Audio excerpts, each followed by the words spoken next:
आज के लेक्चर में हम लोग बात करने वाले हैं क्वेश्चन नंबर 21 को लेकर के। तो क्वेश्चन नंबर 21 है आपका इस तरीके से कि which one of the following statement is correct, कौन सा स्टेटमेंट जो है वह करेक्ट है। तो यहाँ पे पहला स्टेटमेंट है कि water is neither acid nor base, यानी वाटर जो होता है वह न तो एसिड है, न तो एसिड है और न ही क्या है, बेस है। तो ये बात सही है, क्योंकि अगर हम देखें तो वाटर जो होता है वह एम्फोटेरिक होता है। एम्फोटेरिक क्या होते हैं आपके, एम्फोटेरिक है ना। कंपाउंड जो होते हैं वह तीन कैटेगरी में बांटे जाते हैं, या तो एसिड, या तो बेस, या तो एम्फोटेरिक, है ना। तो एम्फोटेरिक क्या होते हैं, ऐसे सब्सटेंस होते हैं जो न तो एसिड होते हैं न तो बेस होते हैं। इनके अंदर दोनों करेक्टर होता है, यानी समय आने पे सिचुएशन के हिसाब से यह एसिड का भी काम कर लेते हैं और बेस का भी काम कर लेते हैं। तो कहीं पर ये एसिडिक प्रॉपर्टी शो करते हैं और कहीं पर ये बेसिक प्रॉपर्टी शो करते हैं, यानी इनके अंदर दोनों प्रॉपर्टी होता है। तो ये बात सही है कि जो वाटर होता है वह न तो एसिड होता है न ही क्या होता है, बेस होता है। दिस इज, ये जो स्टेटमेंट है वो क्या है, करेक्ट है। अगला स्टेटमेंट है आपका कि cyanide ion is strong base. अगर मैं देखूं साइनाइड आयन के बारे में अगर आप बात करते हो, तो अगर मैं इससे पहले हाइड्रोजन साइनाइड की बात करूं, तो हाइड्रोजन साइनाइड का जो डिसोसिएशन कांस्टेंट होता है वह लो होता है। यानी ये जो हाइड्रोजन साइनाइड है यह कंप्लीटली डिसोसिएटेड नहीं होता है, इसीलिए हम लोग मानते हैं कि हाइड्रोजन जो साइनाइड होता है, hydrogen cyanide is weak acid, weak acid. और अगर हम कहें किसी भी एसिड से अगर हम प्रोटॉन को क्या कर देते हैं, रिमूव कर देते हैं, यानी ये प्रोटॉन अगर मैं यहाँ से हटा दूं, है ना, तो किसी एसिड से प्रोटॉन रिमूव करने पे जो स्पीसीज बनता है उस स्पीसीज को हम लोग बोलते हैं कॉन्जुगेट बेस, कॉन्जुगेट बेस, है ना। तो किसी एसिड से प्रोटॉन को रिमूव करने पर जो स्पीसीज मिलता है उसे हम लोग बोलते हैं कॉन्जुगेट बेस, है ना। तो हम मुझे भी बात पता है कि किसी वीक एसिड का जो कॉन्जुगेट बेस होता है वह स्ट्रांग होता है, यानी वीक एसिड का जो कॉन्जुगेट बेस होता है वह स्ट्रांग बेस की तरह बिहेव करता है।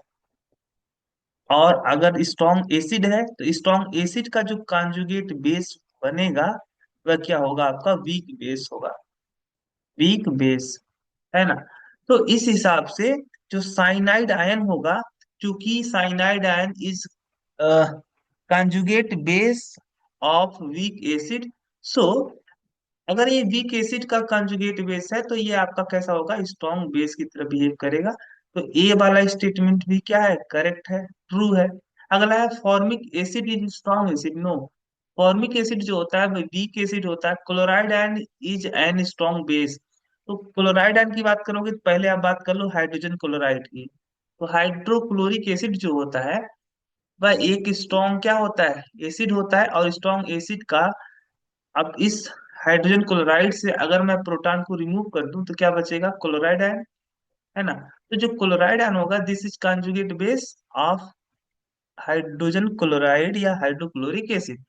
क्योंकि यह किसका कंजुगेट बेस है, तो this is chloride ion is conjugate base of strong acid.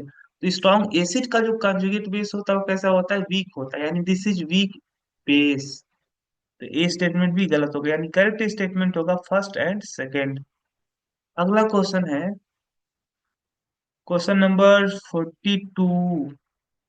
इस तरीके से है कि क्वेश्चन नंबर 42 बोल रहा है कि a solution of acetic acid in water contains, यानी कोई सोल्यूशन है उस, क्या है, कोई सोल्यूशन है, a solution of acetic acid in water, यानी आपका वाटर सॉल्वेंट था और इस वाटर में हमने क्या ऐड कर दिया, एसिटिक एसिड। तो ये जो रिजल्टेंट सोल्यूशन बनेगा, इस रिजल्टेंट सोल्यूशन में कौन कौन से आयन प्रेजेंट होंगे।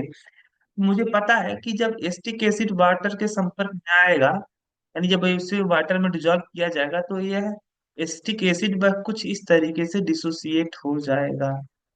और वाटर भी क्या होता है आपका, वाटर भी डिसोसिएट होता है, तो वाटर डिसोसिएट होगा एच आयन और हाइड्रोक्साइड आयन में। तो आपके रिजल्टेंट सोल्यूशन में आपको मिलेगा एसीटेट आयन और हाइड्रोक्साइड आयन और प्रोटॉन मिलेगा, है ना। प्रोटॉन जो होता है वह आपका वाटर के अंदर हाइड्रोनियम आयन के फॉर्म में होता है, तो या तो बोलो प्रोटॉन या बोलो हाइड्रोनियम आयन।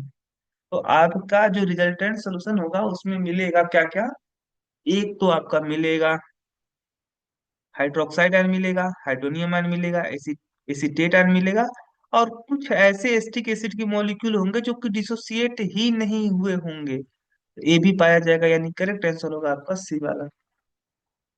अगला क्वेश्चन अगर आप बात करते हो, तो अगला क्वेश्चन होगा आपका 43। क्वेश्चन नंबर 43 क्या है, देख लेते हैं। ये कह रहा है कि the buffer action of acidic buffer is maximum when pH is equal to. Acidic buffer की बात कर रहा है, तो एसिडिक बफर क्या होता है, ऐसा एसिडिक बफर सोल्यूशन क्या होता है, तो ऐसा सोल्यूशन, है ना, ऐसा सोल्यूशन जो कि ऐसा buffer solution which are formed by the mix mixing of weak acid and salt and its salt with strong base, यानी ऐसा solution, the solution of mixture of weak acid and salt of its with strong base, है ना। तो acidic buffer solution क्या होता है, ऐसा buffer solution which are form by mixing of weak acid and its salt, है ना।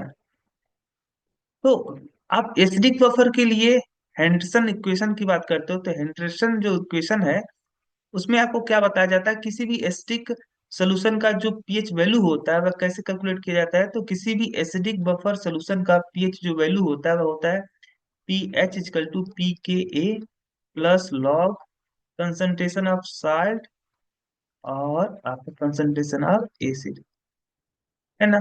यही होता है किसी भी एसिडिक बफर सॉल्यूशन का पीएच कैलकुलेट करने के लिए, हम लोग यही इक्वेशन यूज करते हैं। तो इस एसिडिक बफर सॉल्यूशन का पीएच मैक्सिमम कब होगा, है ना, when its pH is equal to, अगर पीएच क्या हो जाए आपका,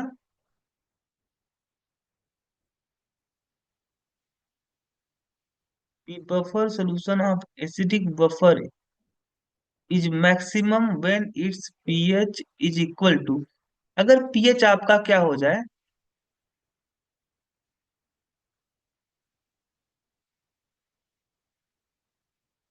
पीएच जो है आपका पी के एक इक्वल हो जाए, है ना।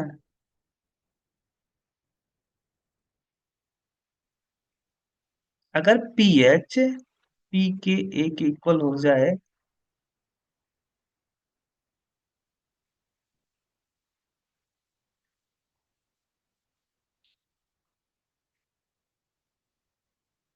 तो क्या होगा, अगर ये पीएच पी के इक्वल हो जाए तो पी के plus log salt by acid, P के से पी के कट गया, आपका क्या हो गया log salt by acid equal to, देखो वन से वन कट गया आपका, ये आपका वन से वन क्या होगा कट गया, यहाँ पे बचेगा इजकल टू जीरो, है ना। तो लॉग वन की वैल्यू क्या होती है, लॉग वन की वैल्यू होती है जीरो। दोनों पक्षों को अगर हम कंपेयर कर लेंगे तो salt concentration of salt by concentration of acid equal to one आएगा, यानी साल्ट का कंसंट्रेशन एसिड के कंसंट्रेशन के क्या हो जाएगा, इक्वल हो जाएगा, है ना। इस समय अगर किसी भी एसिडिक बफर सॉल्यूशन का पीएच पी के ए के इक्वल हो जाए, तो ऐसे कंडीशन में जो एसिडिक बफर होगा उसका जो एक्शन होगा वह मैक्सिमम होगा। तो करेक्ट आंसर होगा आपका 43 का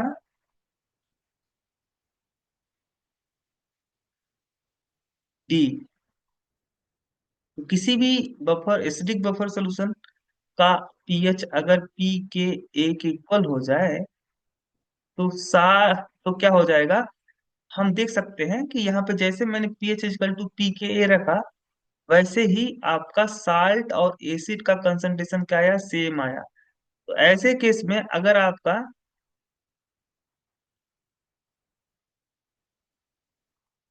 साल्ट और एसिड का कंसंट्रेशन क्या हो गया, सेम हो गया।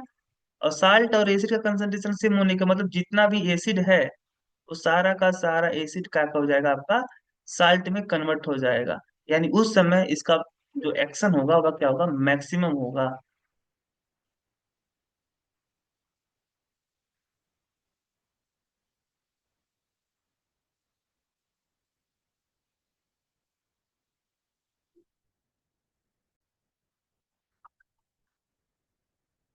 अगला क्वेश्चन है क्वेश्चन नंबर 44।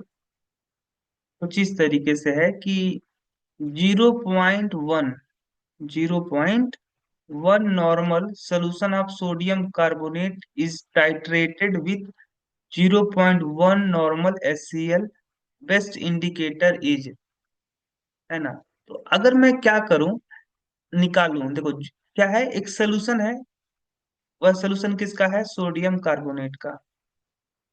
और इस सोडियम कार्बोनेट सोल्यूशन जो है, यह सोडियम कार्बोनेट सोल्यूशन का जो नॉर्मलिटी है वो कितना है, 0.1 है। ठीक है। अब इस सोल्यूशन को हम लोग एक अनदर सोल्यूशन है, और अनदर सोल्यूशन किसका, हाइड्रोक्लोरिक एसिड का। हाइड्रोक्लोरिक एसिड का सोल्यूशन है और इसकी नॉर्मलिटी कितनी है, इसकी नॉर्मलिटी है 0.1 नॉर्मल, है ना। तो ये जो सोल्यूशन था 0.1 नॉर्मल सोडियम का कार्बोनेट का, इसको हम लोग टाइट्रेट करते हैं किसके साथ में, विथ हाइड्रोक्लोरिक एसिड सोल्यूशन के साथ में। तो बेस्ट इंडिकेटर क्या होगा इसके बारे में पूछ रहा है।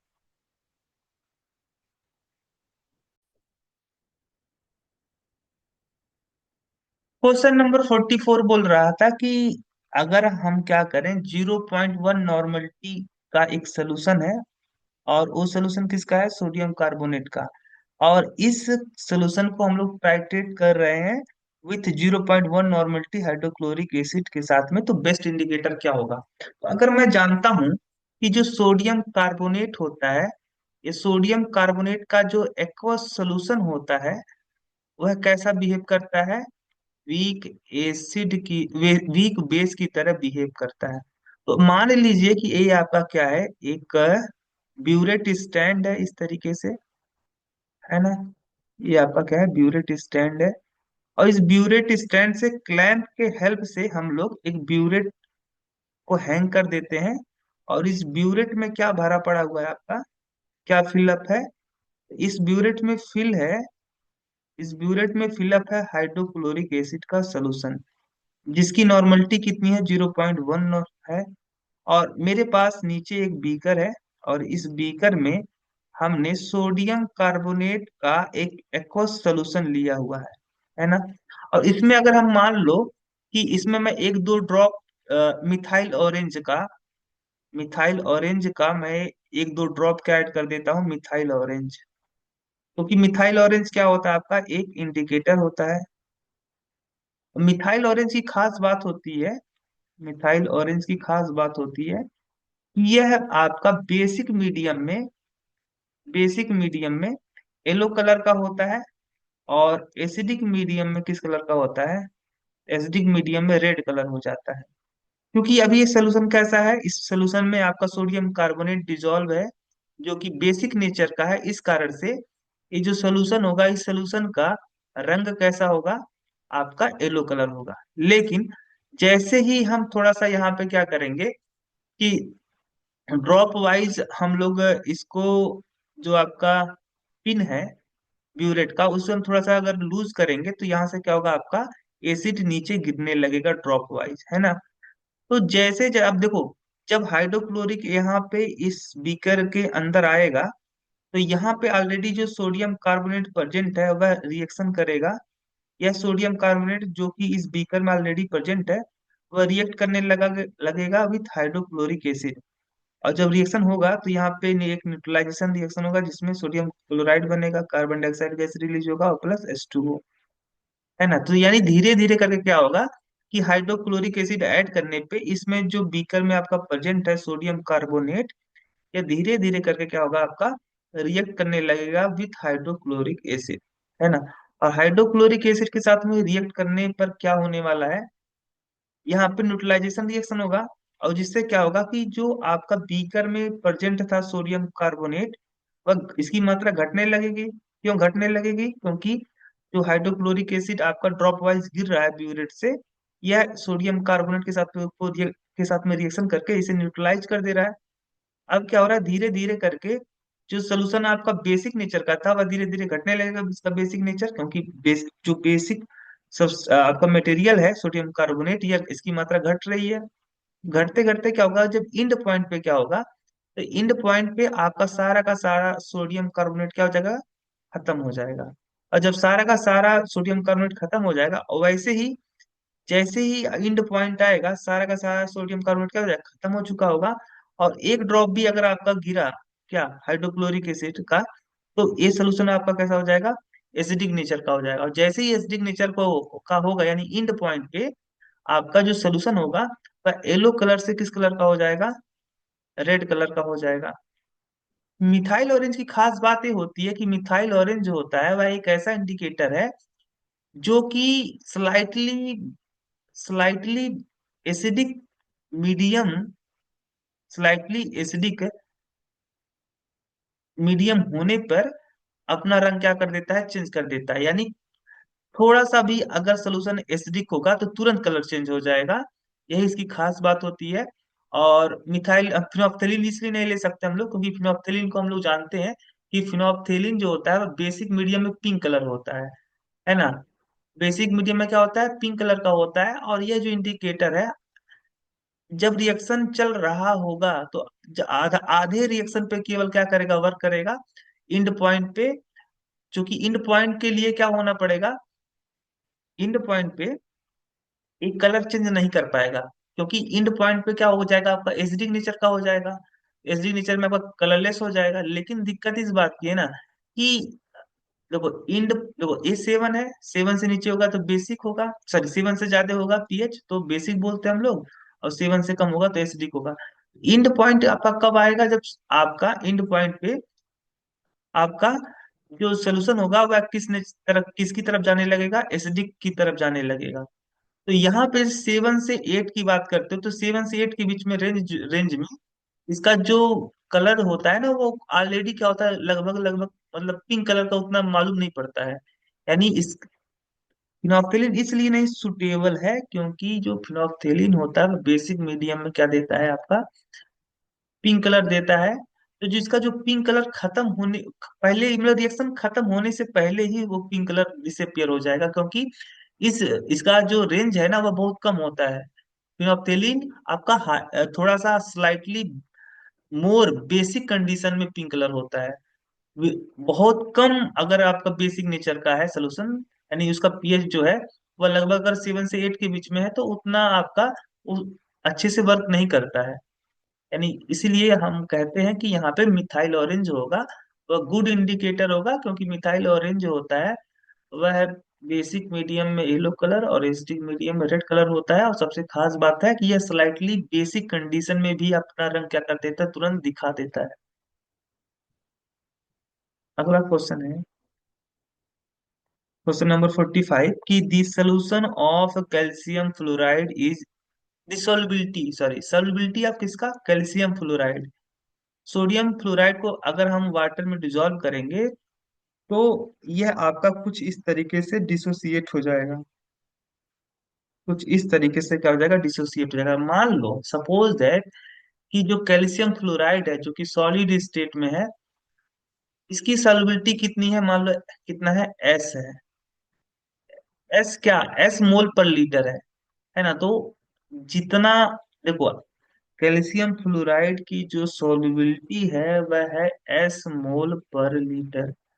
ठीक है, एस मोल पर लीटर होने से क्या होगा कि अगर मान लो कि इसका एस मोल क्या हो गया, 1 लीटर सोल्यूशन में डिजोल्व हुआ तो यहाँ पे चूंकि हमने देखा क्वेश्चन से कि यहाँ पे जब एक मोल आपका डिसोसिएट होगा तो एक मोल आपका कैल्शियम आयन मिलेगा और 2 मोल फ्लोराइड आयन मिलेगा। वैसे सेम तरीके से अगर इसका एस मोल डिसोसिएट होता है तो इसका मिलेगा एस मोल और इसका मिलेगा 2s।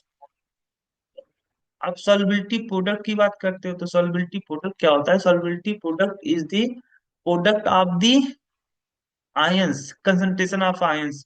सॉल्बिलिटी product is the product of the concentration of ion present to the suitable power, यानी सोल्यूशन में जितने भी आपके आयन प्रेजेंट होंगे उन सभी आयंस के कंसंट्रेशन का प्रोडक्ट जो होगा सैचुरेटेड सोल्यूशन के लिए वही कहलाता है सॉल्बिलिटी प्रोडक्ट। इसमें कौन कौन सा आयन प्रेजेंट होंगे इसके सोल्यूशन में? कैल्शियम आयन और फ्लोराइड आयन। क्योंकि इसका स्टोइकियोमेट्रिक कोफिशिएंट 2 है तो यहाँ पे पावर 2 लगाना पड़ेगा। तो इस सेल के सोल्यूशन में आपका कैल्शियम आयन और फ्लोराइड आयन प्रेजेंट है। इन दोनों आयंस के कंसंट्रेशन का जो प्रोडक्ट होगा वही क्या कहलाएगा? Solubility product. कैल्शियम आयन की कंसंट्रेशन कितना एस है और फ्लोराइड आयन का कंसंट्रेशन कितना 2s है, पावर 2। तो के एस पी इक्वल टू क्या हो गया भाई? के एस पी इक्वल टू हो गया 4s क्यू, 4s क्यू।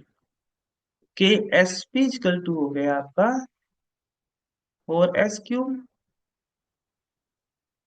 सॉल्बिलिटी तो बताया गया है, सॉल्बिलिटी कितना है यानी एस की वैल्यू दी गई है 2 × 10⁻⁴ है ना। तो हम यहाँ पे ये चीज रख देंगे। 4 × s की वैल्यू दी गई है 2 × 10⁻⁴ का होल क्यूब। तो हो गया 4। अच्छा, 2 पे पावर 3 का मतलब हो गया आपका 8 और 10 पे पावर-4 पावर 3। तो ये हो गया 8 × 32 × 10⁻⁶ है ना। सॉरी, 4×3 = 12 होगा ना, 4×3 = 12, 12 हो गया। 32 × 10⁻12। या ऐसे भी लिख सकते हो 3.2 × 10⁻11। करेक्ट आंसर होगा बी वाला। अगला क्वेश्चन है क्या? अगला क्वेश्चन है 46। A sample of sodium carbonate weighing 0.6 gram is added to 100 ml of 0.1 normal H2SO4। The resulting solution will be। एक सैंपल है, किसका सैंपल है? एक सैंपल है आपका सोडियम कार्बोनेट। सोडियम कार्बोनेट का जो सैंपल है इंटू H2 है ना। इसका वेट कितना है भाई? इसका वेट है 0.62 ग्राम है ना। और इसको ऐड किया जाता है कहाँ पे? इस सैंपल को ऐड किया जाता है 100 ml और 0.1 नॉर्मल सल्फ्यूरिक एसिड सोल्यूशन के साथ में, है ना। तो समझ में आया? समझना यही है।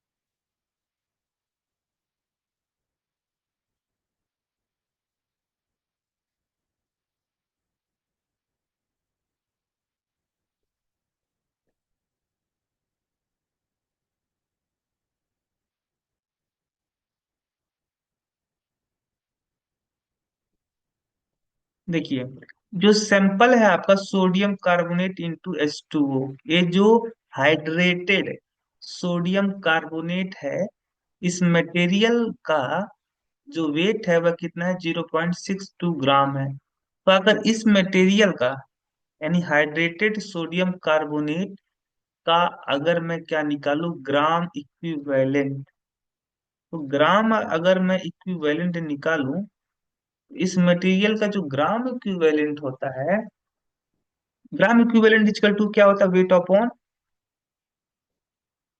Equivalent weight. तो वेट कितना है भाई? वेट है आपका 0.62।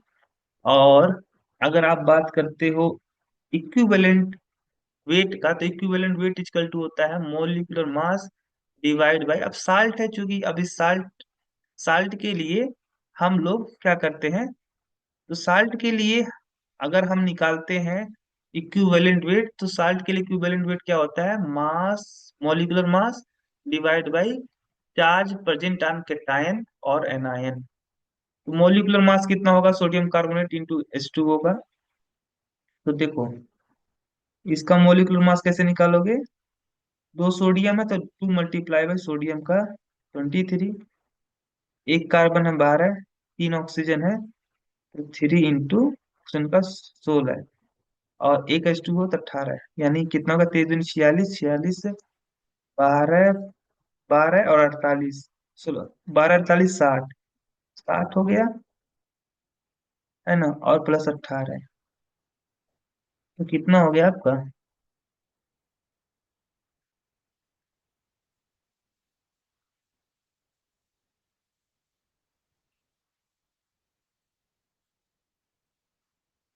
आपका हो गया है 106 प्लस 18, यानी आपका हो गया 124, है ना, 124 हो गया। तो मोलिकुलर मास तो 124 आ रहा है। और चूंकि यहाँ पे साल्ट के लिए, अगर ये साल्ट अगर आप तोड़ते हो, साल्ट को अगर मैं डिसोसिएट करूं तो वह कुछ इस तरीके से मिलेगा, है ना। एक टोटल टोटल पॉजिटिव चार्ज इस साल्ट के लिए कितना है, तो इस टोटल पॉजिटिव चार्ज जो है, total charge present on cation कितना है, 2। तो 2 से मैं यहाँ पे डिवाइड करूंगा तो हो जाएगा 0.62। अच्छा, 124 में करोगे, भाग करोगे, 124 में 2 का भाग करोगे तो आएगा 62। अब इसको भाग करोगे तो आएगा 0.01, यानी सोडियम कार्बोनेट जो था आपका, इसका ग्राम इक्विवेलेंट कितना आया, 0.01 आया। इसी तरीके से अगर मैं बात करता हूँ सल्फ्यूरिक एसिड के बारे में, सल्फ्यूरिक एसिड के बारे में बात करता हूँ, तो जो सल्फ्यूरिक एसिड का वॉल्यूम लिया गया है वह है 0.0, सॉरी, वॉल्यूम लिया गया है 100 ml, है ना, 100 ml। और इसका जो मोल नॉर्मलिटी दिया गया है वह कितना है, 0.1 है। तो यहाँ पे ग्राम इक्विवेलेंट कैसे निकलेगा, इसके लिए तो ग्राम इक्विवेलेंट के लिए हम लोग क्या करना पड़ेगा, नॉर्मलिटी इंटू वॉल्यूम से गुणा करना पड़ेगा। नॉर्मलिटी है आपका कितना है, 0.01, 0.1 इंटू, और वॉल्यूम कितना है, तो वॉल्यूम है आपका 100 ml, है ना, 100 ml। अब चूंकि 100 ml है, अब हमें यहाँ पे वॉल्यूम लीटर में रखना पड़ेगा, क्योंकि ये जो आया है आपका ग्राम इक्विवेलेंट, ये आपका पर लीटर आया है।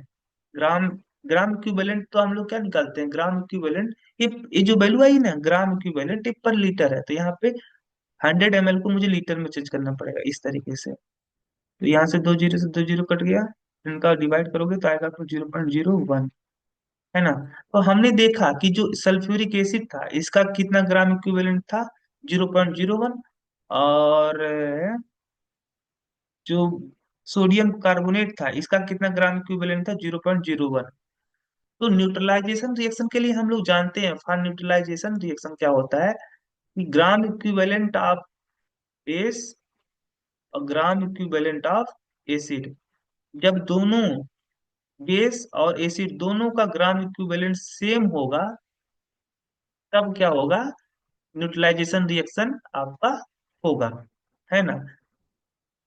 यानी एट द एंड पॉइंट, यानी एसिड बेस के रिएक्शन के दौरान एंड पॉइंट पे for complete neutralization of acid and base, दोनों का ग्राम इक्विवेलेंट क्या होना चाहिए, सेम होना चाहिए, क्योंकि यहाँ पे जो सोडियम कार्बोनेट था वह बेसिक नेचर का था, और सल्फ्यूरिक एसिड एसिडिक नेचर का था।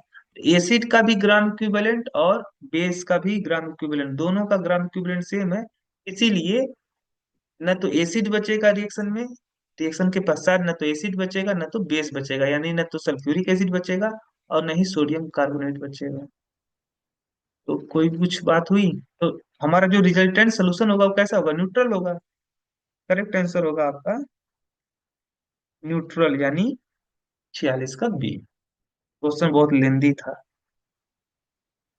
अगला क्वेश्चन है क्वेश्चन नंबर 47, कि if ammonia is added to pure water, यानी अमोनिया को अगर मैं ऐड कर दूं कहाँ पे, प्योर वाटर में। अमोनिया को अगर मैं ऐड कर दूं प्योर वाटर में, the concentration of chemical species already present will decreases. ओ, चलिए कोई नहीं, देख लेते हैं इसको भी, है ना।